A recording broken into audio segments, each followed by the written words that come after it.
Hello दोस्तों। तो इस वीडियो में आपका स्वागत है। ये वीडियो आपका बेटा फिजिकल एजुकेशन के जो इंपॉर्टेंट क्वेश्चंस है उसके लिए बनाई जा रही है। ठीक है ना। मैं आपको तकरीबन 20 के आसपास में इंपॉर्टेंट क्वेश्चन देने वाला हूँ। ठीक है। आपने वैसे देखो तैयारी तो करी होगी, अच्छे से तैयारी कर रखी होगी और अब तक काफी कुछ पढ़ भी लिया होगा। ठीक है ना। और जिसे कहते हैं ना, जो सिद्ध व्यक्ति होते हैं, जैसे कि आप कुछ लोग होंगे आप सब में से जिन्होंने अभी तक कुछ भी नहीं पढ़ा, ठीक है, वो एटलीस्ट इन इंपॉर्टेंट क्वेश्चंस को तो जरूर पढ़े। ठीक है। कुछ ना पढ़ने से बढ़िया, ठीक है ना, कुछ पढ़ने से होता है, तो प्लीज इनको जरूर पढ़े। जिन्होंने, देखो मैं दोबारा बोल रहा हूँ, जिन्होंने तैयारी कर ली है, अच्छे से पढ़ लिया है, वो भी एक बार इनकी तरफ एक बार नजर जरूर डालें। और जिन्होंने अब तक कुछ नहीं पढ़ा, ठीक है, लास्ट बॉल पे 6 मारने का सोच रहे हैं, लास्ट के 2-3 घंटे पढ़ने की सोच रहे हैं, तो प्लीज ये इंपॉर्टेंट क्वेश्चन तो जरूर देखे वो। ठीक है ना, कि अगर इनमें से अगर आपके पास क्वेश्चन वहां पे आते तो आप इजीली वहां पे अटेंड कर सको, आपने पढ़े हुए हो, बस ये। ठीक है ना। तो ये इंपॉर्टेंट क्वेश्चन है बेटा आपके फिजिकल एजुकेशन के, जिसमें मैंने आपको 11 मैंने आपके सामने लिखे हैं और इनको मैं धीरे धीरे थोड़ा बहुत समझाऊंगा भी जहां तक हो सके। ठीक है ना। और फिर आगे के जो क्वेश्चन है फिर मैं उसके बाद लिखूंगा। क्लियर।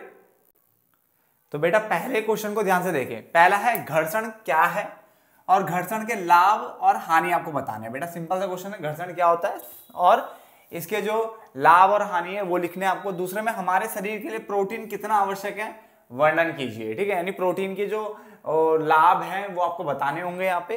ठीक है ना, महत्व को समझाना पड़ेगा। 2 क्वेश्चन सीधे सीधे। फिर संतुलित आहार क्या है, इंपॉर्टेंट क्वेश्चन है काफी ज्यादा। ठीक है, भोजन के सूक्ष्म पोषक तत्वों का वर्णन करो जो हमारे शरीर के लिए क्या है, आवश्यक है। 3 क्वेश्चन समझ में आ गए बेटा, सीधे सीधे क्वेश्चन है। ठीक है, इनको प्लीज पढ़ ले, मैं दोबारा बोल रहा हूं। ठीक है ना। प्रतियोगिता से पूर्व, प्रतियोगिता के दौरान और प्रतियोगिता की समाप्ति पर जो विभिन्न समितियां हैं उनके कार्य क्या है, यानी आपको जो विभिन्न समितियां होती हैं उसके कार्य और जिम्मेदारी पता होनी चाहिए बेटा। ठीक है ना। कुछ भी इसमें से बन करके आ सकता है क्वेश्चन आपके सामने कि विभिन्न समितियों के कार्य और जिम्मेदारी, जो भी समितियां आपको पढ़ाई जाती हैं उन सभी समितियों के आपको कार्य और जिम्मेदारी पता होनी चाहिए, याद रखना। ठीक है ना। उसके अलावा सामान्य आसन संबंधी विकृतियों को बताइए। विकृतियों मतलब होता है बेटा दोष। क्या होता है, दोष। ठीक है ना। तो सामान्य आसन संबंधी जो विकृतियां होती हैं, जो दोष होते हैं, उनको बताना है आपको। उच्च रक्तचाप के निवारण में आसनों की भूमिका स्पष्ट कीजिए। और ये जो उच्च रक्तचाप है, ठीक है, तो उसका समाधान आपको ढूंढना है। तो उसमें बताओ आसन किस प्रकार से एक महत्वपूर्ण योगदान देते हैं वो आपको बताना होगा इस वाले क्वेश्चन में। क्लियर हो गया। मैं ज्यादा टाइम नहीं लूंगा, टेंशन मत लो वीडियो में। ठीक है, बस छोटी वीडियो बनाऊंगा और आपको बता दूंगा क्या क्या इंपॉर्टेंट है क्या नहीं।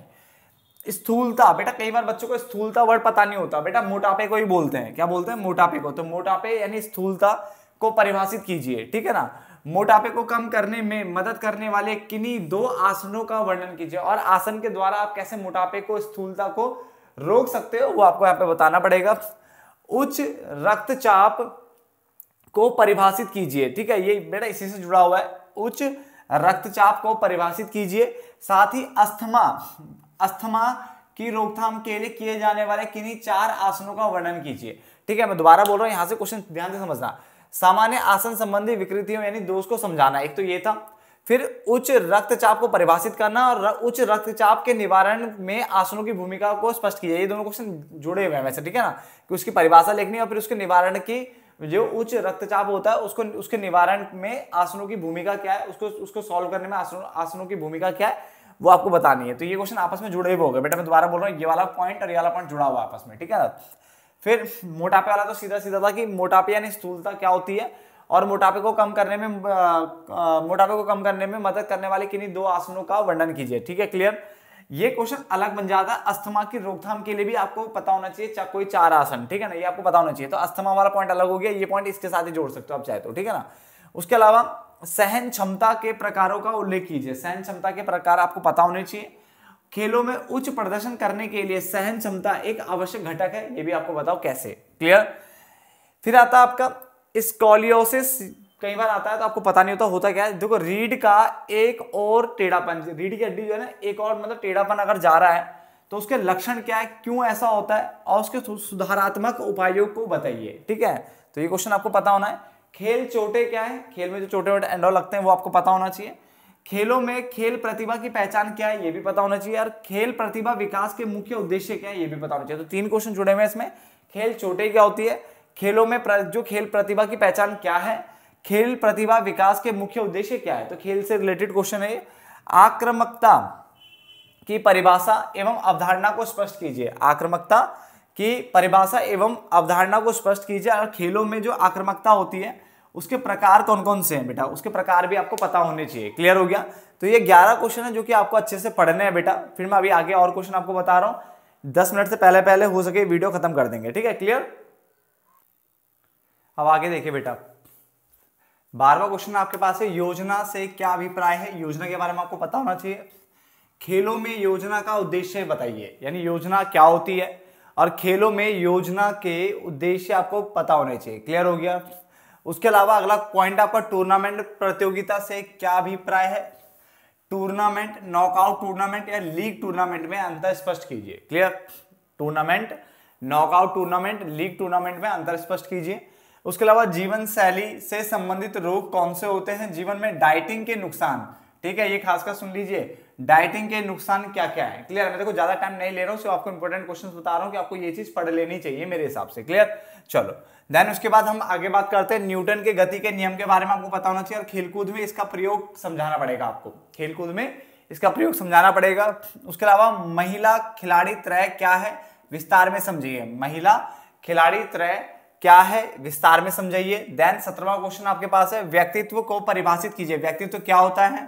और व्यक्तित्व के जो बिग 5 सिद्धांत है, ठीक है, उनके किन्हीं 4 लक्षणों को बताना है। बिग 5 सिद्धांतों के किन्हीं बिग 5 जो सिद्धांत है उसके किन्हीं 4 लक्षणों को यहाँ पे समझाना है। देन गतिशील संतुलन की व्याख्या कीजिए। गतिशील संतुलन की व्याख्या कीजिए, ये आपको पता होना चाहिए। क्लियर? दोबारा बोलो, जिन्होंने अभी तक नहीं पढ़ा है कृपा करके पढ़ना स्टार्ट कर दे। देखो चाहे वो फिजिकल एजुकेशन की बुक ही क्यों ना हो बेटा, आपको इसमें भी नंबर लाने चाहिए और अच्छे नंबर लाने चाहिए, ठीक है? किसी भी सब्जेक्ट में कम नंबर आए तो अच्छा नहीं लगता ना। प्लीज इसमें भी अच्छे नंबर लेके आओ, बात मानो, ठीक है? वरना मान लो सभी में तुम्हारे अच्छे अच्छे नंबर आ रहे हैं, इसमें बिल्कुल कम आ रहे हैं, तो वो भी अच्छा नहीं लगेगा दिखने में रिजल्ट में। तो प्लीज थोड़ी मेहनत कर लो, 1-2 दिन ही सही जो बचे हुए इसी में मेहनत करो, बट करो जरूर, ठीक है ना? विशेष जरूरतों वाले बच्चों, विशेष जरूरतों वाले बच्चों अथवा जो दिव्यांग होते हैं उनके लिए शारीरिक क्रियाओं के लाभों का वर्णन करना है। किसके? शारीरिक क्रियाओं के लाभों का वर्णन बताना है। लास्ट आपका है पैरालंपिक खेलों के प्रारंभ या उद्भव। उद्भव मतलब भी होता है, वही होता है, ओरिजिन होता है, ठीक है? इवोल्यूशन की बात करें, जब वो स्टार्ट हुआ था के बारे में बताइए। तो पैरालंपिक खेलों के बारे में आपको पता होना चाहिए। इसके अलावा आपको बेटा सारे विटामिन के बारे में पता होना चाहिए, याद रखना। विटामिन के बारे में आपको सारे पता होने चाहिए, ABCDEF, तो पूरा जो भी है जितने भी होते हैं बेटा वो सारे आपको पता होने चाहिए, हम जहां तक भी होते हैं, ठीक है? मुझे कोई नॉलेज नहीं है विटामिन की ज्यादा कुछ खास, बट आपको प्लीज बुक में से पढ़ लेना चाहिए। विटामिन बुक नहीं है तो नेट की हेल्प ले सकते हो। इन क्वेश्चनों के लिए भी आप हिंदी में क्वेश्चन बोलना, सीधे सीधे बेटा गूगल पे सीधा आंसर आ जाएगा उसका, ठीक है ना? तो एक एक क्वेश्चन करके बोलो, गूगल पे उसको फटाफट से रीड आउट कर लो, उसके स्क्रीनशॉट्स ले लो चाहे तो, और ठीक है, इन्हीं 20 क्वेश्चनों को बार बार रिपीट करो। कम से कम ये 20 आपको पढ़ने पढ़ने, बाकी आप अपनी तरफ से जो पढ़ रहे हो बेटा वो तो अच्छी बात है, आप अगर पढ़ रहे हो तो, और जो नहीं पढ़ रहे हो उनके लिए तो बहुत ही बढ़िया बात है, ठीक है ना? उनके तो बात ही अलग है। चलो फटाफट से इसे नोट डाउन कर लो, ठीक है ना? चलो